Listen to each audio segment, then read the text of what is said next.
اللہ رب العزت ارشاد فرماتا ہے چوتھے پارے کی ابتدائی آیت میں، اللہ فرماتا ہے لن تنالوا البر حتى تنفقوا مما تحبون، تم اس وقت تک اللہ کی رضا کو حاصل کرنے والے نہیں بن سکتے، تم اس وقت تک کامل ایمان والے نہیں کہلا سکتے، اور اس وقت تک تم اللہ کا فضل نہیں پا سکتے جب تک اپنی محبوب چیز کو اللہ کے لیے قربان نہ کر دو۔ اس بات کو آپ اچھی طرح یاد رکھیں کہ ایثار اور قربانی کے بغیر کسی چیز کی کوئی قیمت، کوئی ویلیو، کوئی حیثیت نہیں ہے۔ قربانی کے بعد ہی چیز کی اہمیت، اس کی قدر اور اس کی منزلت بڑھتی ہے۔ علامہ اقبال نے بڑی پیاری بات کہا تو بچا بچا کے نہ رکھ اسے، تیرا آئینہ ہے وہ آئینہ، جو شکستہ ہو تو عزیز تر ہے نگاہ آئینہ ساز میں۔ یعنی دنیا کے آئینے جو ہمارے اور آپ کے گھر میں آئینے ہوتے ہیں، شیشے ہوتے ہیں، وہ ٹوٹ جاتے ہیں تو بے قدر ہو جاتے ہیں۔ وہ شیشہ جب ٹوٹتا ہے ہمارے گھر کا تو قیمت ختم ہو جاتی ہے اس کی، وہ کچرے میں پھینکنے کے علاوہ اس کا کوئی کام نہیں رہ جاتا۔ لیکن ہمارا دل ایسا آئینہ ہے کہ یہ جتنا ٹوٹتا ہے بنانے والے کی نگاہ میں اتنا عزیز ہوتا چلا جاتا ہے۔ فرمایا تو بچا بچا کے نہ رکھ اسے، تیرا آئینہ ہے وہ آئینہ، جو شکستہ ہو تو عزیز تر ہے نگاہ آئینہ ساز میں۔ تو قربانی ہے تو زندگی ہے، قربانی نہیں تو زندگی کی کوئی قیمت نہیں، اس کی کوئی قدر نہیں، اس کی کوئی حیثیت نہیں۔ اور جو کنویں ہوتے ہیں، باوڑی جسے کہتے ہیں، وہ کنویں بھی وہی قدر والے ہوتے ہیں، قیمت والے ہوتے ہیں، زندہ ہوتے ہیں، جو اپنا پانی باہر نکالتے رہتے ہیں۔ اور جب کنویں پانی باہر نکالنا بند کر دیتے ہیں ان کنووں کی موت ہو جاتی ہے، یعنی ان کا پانی نیچے چلا جاتا ہے، بہت سے تو سوکھ جاتے ہیں، اگر پانی ہوتا بھی ہے تو بدبودار ہو جاتا ہے، بے مزہ ہو جاتا ہے۔ وجہ کیا ہے؟ وجہ یہی ہے کہ ان کنووں نے قربانی دینا بند کر دیا، جب انہوں نے قربانی دینا بند کر دیا تو ان کی زندگی ختم ہو گئی۔ تو زندگی قربانی میں چھپی ہوئی ہے۔ ہم سمجھتے ہیں قربانی دیں گے تو چیز ختم ہوگی، لیکن حقیقت یہ ہے کہ قربانی جتنی دیتے جائیں گے وہ چیز اتنی بڑھتی چلی جائے گی۔ اور رہی گئی مسلمان کی بات، مسلمان کی تو ساری زندگی قربانی سے گھری ہوئی ہے۔ ہمارا اسلامی سال طلوع ہوتا ہے تو بھی قربانی کی یاد دلاتے ہوئے طلوع ہوتا ہے، اور غروب ہوتا ہے تو بھی یاد دلاتے ہوئے قربانی کی غروب ہوتا ہے۔ 10 ذی الحجہ کو جس کے مبارک دنوں سے ہم گزر رہے ہیں، یہ بھی قربانی کی یاد دلا رہا ہے، اور 10 محرم کو بھی قربانی کی یاد دلائی جاتی ہے۔ وہاں بھی نبی کا لال ہے اور یہاں بھی نبی کا لال ہے۔ تو قربانی سے کس طرح زندگی بڑھتی ہے آپ ذرا دیکھ لیں، کس قدر قربانی سے حیثیت بڑھتی چلی جاتی ہے۔ جب تک قربانی دیں گے نہیں کسی چیز کو حاصل نہیں کر سکتے۔ ایک مثال سے آپ سمجھیں بات، جب تک آپ سانس چھوڑیں گے نہیں دوسری سانس لے نہیں سکتے۔ دوسری سانس، نئی سانس لینی اگر ہے تو پہلی پرانی والی چھوڑنی پڑے گی، اسی چھوڑنے میں لینا چھپا ہوا ہے۔ جب تک چھوڑیں گے نہیں نئی سانس آپ کو مل نہیں سکتی۔ اسی طرح نئی زندگی اگر حاصل کرنی ہے تو پرانی زندگی کو اللہ اور اس کے رسول کی رضا پر لگانا پڑے گا۔ ایک اور مثال سے آپ بات کو سمجھے، 2 کسان ہیں، دونوں کے پاس ایک ایک بوری گیہوں کی بھری ہوئی ہے۔ ایک کسان نے سوچا اگر میں گھر میں رکھوں گا تو کھا کے ختم کر دوں گا، یا اور بچا بچا کے اگر اسے رکھا تو کیڑے کھا جائیں گے، ختم ہو جائے گی۔ ایک کام کرتا ہوں، اس کو بچا کے رکھنے کی بجائے سیدھے کھیت میں لے کے جاتا ہوں، وہاں ہل چلاتا ہوں، اور جو تھیلا بھر کے گیہوں میرے پاس ہے اس کو پورے کھیت میں بکھیر دیتا ہوں۔ تو اس نے ایسا ہی کیا، اپنے گھر سے تھیلا لیا، آیا کھیت میں وہاں پر پورے کھیت کے اندر وہ تھیلا بکھیر دیا، بظاہر اس کا تھیلا خالی ہو گیا، اور جو دوسرا شخص تھا اس نے پورا تھیلا سنبھال کر اپنے گھر میں رکھا۔ کچھ دن تک تو وہ رہا، اس کے بعد خود کھانا شروع کر دیا، بچا ہوا کیڑے کھا گئے، تو بظاہر دونوں کے تھیلے خالی ہو گئے۔ جس نے سنبھال کر رکھا تھا اس کا بھی تھیلا خالی ہو گیا، اور جو لے جا کر کھیت میں ڈال کر آ گیا تھا اس کا تھیلا بھی خالی ہو گیا۔ مگر کچھ دن گزرے تھے، اس کھیت میں لے جا کر تھیلا خالی کرنے والے نے ایک تھیلا خالی کیا تھا، وہ لے گیا تھا گھر سے ایک بوری، اب بوریاں لے کر کے گھر واپس آ رہا ہے۔ یہ کب ہوا؟ جب اس نے قربانی پیش کی۔ اگر وہ قربانی نہ دیتا تو اسے اتنی نعمتیں کبھی بھی حاصل نہ ہوتی۔ تو قربانی میں زندگی چھپی ہوئی ہے، اور اللہ رب العزت نے ایک نظام بنایا ہوا ہے، ایک سرکل بنایا ہوا ہے کہ ہر ادنا چیز اپنے سے اعلیٰ پر قربان ہوتی ہے۔ بڑے توجہ سے سنیں، ہر ادنا چیز اپنے سے اعلیٰ پر قربان ہوتی ہے۔ کیسے دیکھیں، صوفیہ اکرام سمجھانے کے لیے فرماتے ہیں 4 طرح کی مخلوق ہے۔ کتنی طرح کی؟ 4 طرح کی۔ ایک ہے جمادات، دوسری ہے نباتات، تیسری ہے حیوانات، اور چوتھے ہے انسان۔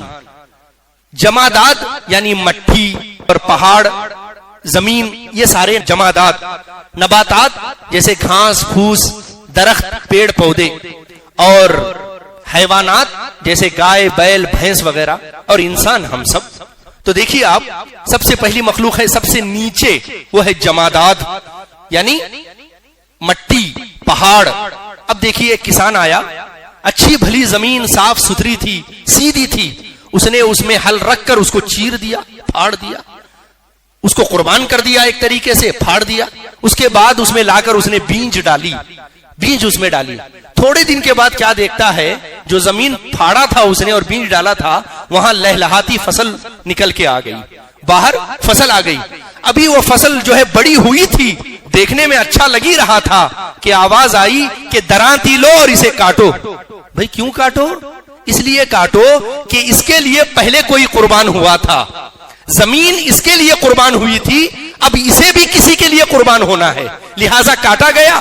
اس گھاس کو لا کر اسے جانور کے سامنے ڈالا گیا، حیوانات کے سامنے ڈالا گیا۔ حیوانات نے اسے کھا کر اپنے پیٹ کی بھوک مٹائی۔ تھوڑی دیر کے بعد آواز آئی، پکڑو اسے، اسے بھی کاٹو۔ اب اسے کیوں کاٹو؟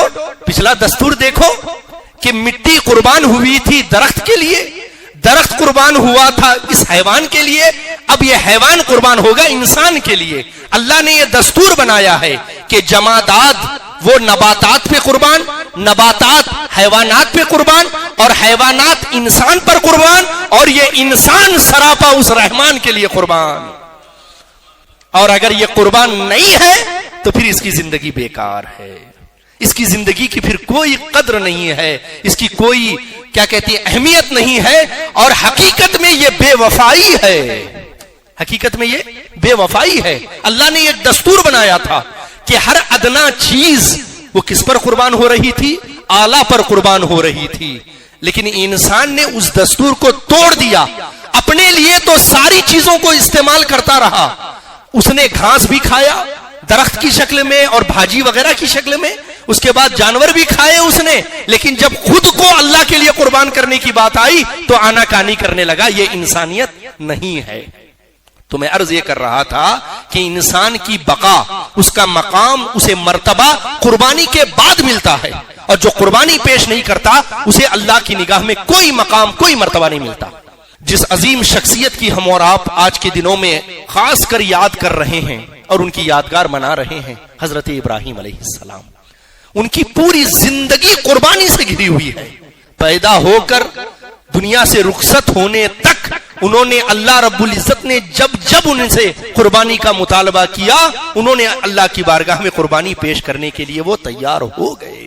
خود اللہ فرماتا ہے وَإِذِ ابْتَلَىٰ إِبْرَاهِيمَ رَبُّهُ بِكَلِمَاتٍ فَأَتَمَّهُنَّ، اللہ رب العزت نے اپنے خلیل ابراہیم کو آزمایا، انہیں پرکھا، انہیں جانچا، اور جب انہوں نے امتحان اپنے پورے کر دیے، سارے امتحان میں وہ کھڑے ہو گئے، تو اللہ رب العزت فرماتا ہے انی جاعلوک للناس اماما، کہ اے ابراہیم اب ہم آپ کو ساری انسانیت کا امام بناتے ہیں۔ توجہ طلب بات ہے، پہلے اللہ نے آزمایا اور اس کے بعد حضرت ابراہیم نے امتحان پورا کیا، اس کے نتیجے میں اللہ رب العزت نے انہیں مقام اور مرتبہ عطا کیا۔ تو پتہ کیا چلا، مقام اور مرتبہ ملتا تب ہے جب بندہ آزمائش اور امتحان سے گزرتا ہے۔ تو جو بندہ امتحان اور آزمائش سے گزرتا نہیں اسے انعام اور مقام ملتا نہیں۔ تو انعام اور مقام بعد آزمائش اور امتحان اور آزمائش سے گزرنے کے بعد مقام اور مرتبہ ملتا ہے۔ اور کیسا امتحان، میں نے پچھلے درس میں بھی عرض کیا تھا، ہم اور آپ اللہ اکبر کی صدا میں اپنی آنکھیں کھول رہے ہیں۔ جیسے ہی پیدا ہوتے ہیں ابا کسی امام کو یا مؤذن کو لا کر اللہ اکبر کی صدا ہمارے کان میں کہلوا دیتے ہیں، تو سب سے پہلے اللہ کا نام ہمارے کان میں جاتا ہے، پھر بھی اللہ کی معرفت نہیں ہو پاتی۔ لیکن حضرت ابراہیم علیہ السلام کو سوچئے اور ان کی زندگی کے بارے میں دیکھیے، کوئی اللہ کا نام لینے والا نہیں، کہیں مسجد سے حی علی الصلاۃ کی صدا نہیں آ رہی، کوئی اللہ کا ذکر کرنے والا نہیں، حتیٰ کہ کوئی اللہ کو پہچاننے والا نہیں، جاننے والا نہیں۔ اور ایسے گھر میں اللہ نے پیدا کر دیا کہ گھرانہ صرف بتوں کی پوجا کرنے والا نہیں، بتوں کو بنانے والا بھی، بتوں کو بیچنے والا بھی، بتوں کی عبادت گاہوں کے متولی گری کرنے والا بھی۔ ایسے گھر میں اللہ رب العزت نے انہیں پیدا کیا، اور ایسے گھر میں پیدا کرنے کے بعد بھی اللہ رب العزت نے ہدایت کا وہ نور حضرت ابراہیم علیہ السلام کو عطا کیا کہ نہ وہ خود ہدایت پر آئے بلکہ سارے اپنے ماننے والوں کو بھی ہدایت پر لانے کی انہوں نے کوشش کی۔ تو حضرت ابراہیم علیہ السلام نے اپنے خاندان والوں کے سامنے، بالخصوص اپنے چچا کے سامنے انہوں نے کہا، حضرت ابراہیم علیہ السلام نے، یا ابتی لما تعبدو ما لا یسمع ولا یبصر ولا یغنی عنک شیئا، اے چاچا جان آپ ان معبودوں کی عبادت کرتے ہیں، ان بتوں کی پوجا کرتے ہیں جو نہ آپ کے دکھ درد کو سن سکتے ہیں، نہ آپ کے تکلیف کو دیکھ سکتے ہیں، نہ ہی آپ کی ضرورت کو پورا کر سکتے ہیں۔ تو پتہ کیا چلا، خدا وہ ہوتا ہے جس کے سامنے ہم سر جھکاتے ہیں، وہ ہماری تکلیفوں کو دیکھتا بھی ہے، ہماری مشکلوں کو سنتا بھی ہے، اور ضرورت پڑنے پر ہماری حاجتوں کو پورا بھی کرتا ہے۔ وہ حقیقت میں ہمارا رب ہوتا ہے، وہ حقیقت میں حقدار ہوتا ہے کہ اس کے سامنے پیشانی جھکائی جائے۔ تو یہ سب باتیں فرمائی اور کہا، یا ابتی لا تعبدوا الشیطان ان الشیطان کان للرحمن عصیا، اے ابا جان یعنی اے چچا جان آپ شیطان کی عبادت مت کیجئے، اس کے چکر میں مت پڑیے، بے شک شیطان جو ہے وہ رحمان کا دشمن ہے، وہ شیطان جو ہے رحمان کا بھگایا ہوا ہے، اس کے ساتھ اس نے دشمنی کی ہوئی ہے۔ آگے کہا، انی اخاف ان یمسک عذاب من الرحمن فتکون للشیطان ولیا، مجھے ڈر ہے اگر آپ اسی شیطان کی عبادت کرتے رہے، اسی کے سامنے سر جھکاتے رہے، تو ان قریب رحمان کا عذاب آپ پر آ جائے گا اور آپ شیطان کے دوستوں میں سے ہو جائیں گے۔ تو جب یہ نصیحت باپ کو یا چاچا کو حضرت ابراہیم علیہ السلام نے کی تو وہ غصے میں آ کر انہوں نے کہا، اراغب انت عن آلہتی یا ابراہیم لئن لم تنتہی لأرجمنک وہجرنی ملیا، کہا کہ اگر تو باز نہیں آیا اپنے ان باتوں سے اور میرے خداؤں کی اگر تو نے بغاوت نہیں چھوڑی تو میں تجھے پتھر سے مار مار کر کے سنگسار کر دوں گا، ہلاک کر دوں گا۔ اور کہا اگر اسی حالت پر تو رہا تو ہمارے گھر سے نکل جا۔ ذرا غور کریے کتنا مشکل ہوتا ہے اپنے گھر کو چھوڑنا اپنی کسی مشن کے لیے۔ امتحان شروع ہو گیا، گھر سے نکالا گیا، اس کے بعد تکلیف دی گئی، ستایا گیا، اور صرف گالی گلوچ نہیں کی گئی بلکہ اٹیمپٹ ٹو مرڈر کیا گیا۔ نمرود نے آپ کے لیے آگ تیار کی، آگ بھی ایسی جس کے بارے میں مفسرین اکرام فرماتے ہیں اس آگ کی لمبائی 1 میل کی تھی، چوڑائی 1 میل کی تھی اور اونچائی قریب 3 گز کی تھی۔ ایسی خطرناک آگ کہ پرندے بھی گزرتے تو وہ بھی جل کے اس کے اندر گر جاتے۔ ایسی آگ اللہ کے خلیل کے لیے تیار کی جا رہی ہے، اور کس لیے تیار کی جا رہی ہے کہ وہ اللہ کی وحدانیت کی بات کر رہے ہیں، وہ اللہ کے ایک ہونے کی بات کر رہے ہیں، وہ اللہ کی بارگاہ میں سر جھکانے کی بات کر رہے ہیں۔ تو پتا کیا چلا؟ ہر بار فاتحہ پڑھنے سے نذرانہ ہی نہیں ملتا، کبھی کبھی اللہ کا نام لینے سے تلواریں بھی چلتی ہیں اور آگ میں بھی ڈالا جاتا ہے۔ صرف نذرانہ لینا سنت نہیں ہے، کبھی کبھی حق کی بات کے لیے آگ میں جانا بھی نبیوں کی سنت ہے۔ ہمیں صرف نذرانہ لینے دینے والی سنت یاد رہ گئی، اور نبیوں پر جو مشکلات حق کو پیش کرنے میں آتی تھی وہ ہم بھول گئے۔ امام کو دیکھیے، مؤذن کو دیکھیے، یا دین کا کام کرنے سو کالڈ مبلغین کو دیکھیے، ذرا سی تکلیف نہیں آئی۔ ہم تو اتنی تکلیف اٹھا رہے ہیں، ہم تو اتنی پریشانی اٹھا رہے ہیں، رات دن دن کی خدمت کرتے ہیں، تب بھی لوگ ہماری خدمت کو نہیں سمجھتے۔ یہ شکوہ شکایت، یہ نبیوں کے وارثین کا کام نہیں ہے۔ نبیوں کے وارثین کا کام نعمت ملے تو اللہ کا شکر ادا کرنا بھی ہے، اور تکلیف ملے تو الحمدللہ کہہ کر اللہ کی بارگاہ میں سجدہ ریزی بھی کرنا ہے، اور اپنے مشن پر جمے رہنا، یہ بھی نبیوں کا مشن ہے۔ دونوں مشن ہے۔ اور آگ تیار کی گئی، کیا معجزات کی کمی تھی؟ کرامات کی کمی تھی؟ جب آج کے پیروں میں کرامات کی کمی نہیں ہے، وہ تو نبی ابن نبی ہیں، ان کے اندر کتنے کمالات رہے ہوگے۔ فرشتہ آیا پانی کا، آ کر عرض کیا حضور اجازت دیں تو بارش برسا کر ساری آگ ٹھنڈی کر دوں، ساری محنت برباد ہو جائے۔ کہا مجھے کوئی حاجت نہیں۔ خود حضرت جبریل امین آئے، عرض کیا حضور اجازت، حل لکا حاجت، کیا مجھ سے کوئی حاجت ہے؟ کہا حاجت تو ہے۔ کہا بتائیے۔ کہا حاجت ہے پر تم سے نہیں ہے۔ کہا کس سے ہے؟ کہا اس رب جلیل سے ہے۔ کہا اس سے ہی مانگیے کہ وہ اس تکلیف سے نجات دے۔ کہا کیا رب جلیل جانتا نہیں ہے کہ اس کے خلیل کو آج آگ میں ڈالا جا رہا ہے؟ عرض کیا وہ تو علیم بذات الصدور ہے، دلوں میں پیدا ہونے والے وسوسے کو بھی وہ جانتا ہے، کیا وہ نہیں جانے گا کہ آپ کو آگ میں ڈالا جا رہا ہے؟ کہا جب رب جلیل جانتا ہے کہ اس کے خلیل کو آگ میں ڈالا جا رہا ہے تو اس کے خلیل کی رضا اسی میں ہے جس میں اس کے رب جلیل کی رضا ہے۔ چنانچہ آپ کو آگ میں ڈالا گیا۔ جب آپ نے سارے اسباب ٹھکرا دیے، ساری مدد ٹھکرا دی، سارے دنیاوی اسباب کو ٹھوکر مار دی، اور کامل بھروسہ اس رب کی ذات پر کیا، اور دنیا کو یہ بتا دیا نہ علم میرا علم ہے، نہ خوشی میری خوشی ہے، مجھے جس طرح تو رکھے تیری بندہ پروری ہے، تو اس رب جلیل نے بھی دنیا کو یہ بتا دیا اور فرما دیا قلنا یا نارو کونی بردا وسلاما علی ابراہیم، اے آگ خبردار، تجھ میں کوئی عام انسان نہیں آ رہا ہے، مٹی کا جسم رکھنے والا کوئی انسان نہیں آ رہا ہے، بلکہ تیرے اندر میرا خلیل آ رہا ہے، اس پر سلامتی اور ٹھنڈی والی تو بن جا۔ یہ ہے، لہذا آگ ٹھنڈی اور سلامتی والی بنتی کب ہے؟ جب اس میں اندر جایا جاتا ہے۔ ہم اور آپ سوچتے ہیں ہمیں ذرا سی بھی دھوپ نہ لگے اور اللہ کی رحمت کا سایہ ہم پر سایہ فگن ہو جائے، ایسا کیسا ہوگا؟ پہلے تیار ہونا پڑے گا اللہ کے لیے، قربانی دینے کے لیے، اللہ کے لیے آگ میں کودنے کے لیے، اللہ کے لیے ہر بات کو قربان کرنے کے لیے، تب اللہ کی طرف سے رحمت کی برسات اترے گی۔ ہم اور آپ گھر میں بیٹھ کر اللہ کی رحمت کا انتظار کر رہے ہیں، فرشتوں کے اترنے کا انتظار کر رہے ہیں۔ خود حضور سرور کونین صلی اللہ علیہ وسلم نے بدر کے میدان میں صحابہ کو پہنچا کر دنیا کو یہ بتایا، اگرچہ محمد کی دعا سے مدینہ میں فرشتے اتر سکتے ہیں، لیکن اللہ اور اس کے نبی کی سنت یہ ہے کہ کسب کن پست کیا بر جبار کن، گر تبکل می کنی ای کار کن، کسب کن پست کیا بر جبار کن۔